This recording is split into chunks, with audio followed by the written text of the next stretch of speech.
Hamıya salam.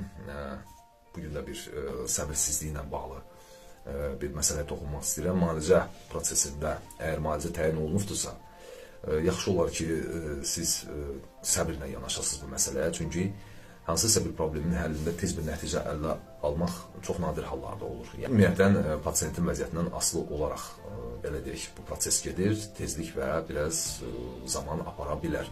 Yəni, əgər xəstəlik bir xroniki vəziyyətə alıbsa, əlbəttə ki, bunun öhdəsindən gəlmək o qədər də asan olmur, amma yenə də gəlmək olur.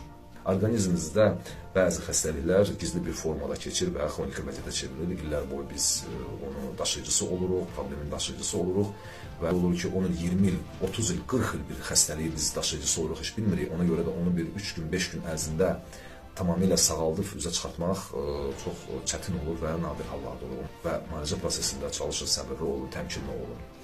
Bu qədər. Sağlam olun, stresten, həyəcandan uzaq olun.